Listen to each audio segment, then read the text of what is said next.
Pain அப்படின்னு சொல்கிறாங்க, வலி அப்படின்றது நம்ம உடம்பு நமக்கு இண்டிகேட் பண்ணும்பொழுது டாக்டர் நமக்கு சொல்கிற விஷயம் அது என்ன, நம்ம பாடி என்ன சொல்ல ட்ரை பண்ணுது அந்த பெயினில்?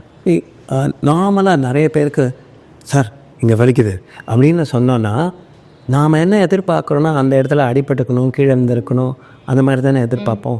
நானும் என்னுடைய படிப்பு ஸ்போர்ட்ஸ் மெடிசன் படிக்கிறப்போ இந்த இதில் அடிப்படும், அங்கே அடிப்படும், எப்படி அடிப்படும்னு நினச்சி பார்த்தேன். ஆனால் இன்றைக்கி பார்க்குற மக்களில் அவங்க கீழே விழலை, அடிப்படலை, ஆக்சிடெண்ட் ஆகலை, ஆனால் வலிகளை அவங்களுடைய என்வாயன்மெண்ட்டில் அவங்க உண்டு பண்ணுறாங்க. அப்போது அந்த வலிகள் என்பது நீங்கள் எனக்கு செய்கிறது சரி கிடையாது, நான் இதை ஒத்துக்க முடியாது, இதை நீங்கள் தொடர்ந்து பண்ணிங்கன்னா உங்களுக்கு அகேன்ஸ்டாக நான் ப்ரொட்டஸ்ட் பண்ணுவேன், இப்போ தான் இனிஷியலாக ஸ்டார்ட் பண்ணியிருக்கேன் அப்படிங்கிறதும் வலி மூலமாக தான் சொல்ல முடியும். பாடி நமக்கு சொல்லுது. ஆமாம், நாம் ஃபிசிக்கலாக டேமேஜ் ஆகுவதற்கு பதிலாக நம்மளுடைய மற்ற டைமென்ஷனையும் எடுத்துக்கணும்.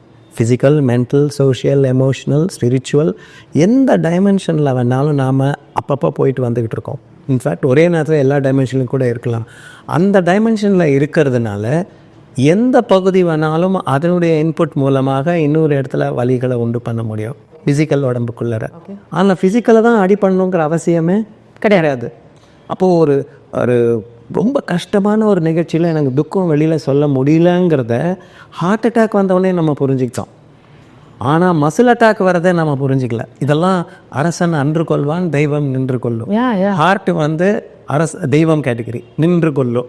இதெல்லாம் அரசன் கேட்டகரி. மற்ற வரதெல்லாம் தசைகள் உடனே சொல்லு. அடுத்த சார் நேற்று அடிபட்டது இன்றைக்கி வலிக்குதுங்கிற மாதிரி இந்த அடிபட்டது இல்லாமல் வரக்கூடிய வலிகளை நான் அடிக்கடி பார்க்குறேன். அதனால் உங்கள் உடம்பு தயவு செஞ்சு என்னை காப்பாற்றேன், நீ கொஞ்சம் ஏதாவது பண்ணினா நான் நல்லா இருக்க முடியுமே அப்படிங்கிறத வலி மூலமாக தான் சொல்ல முடியும்.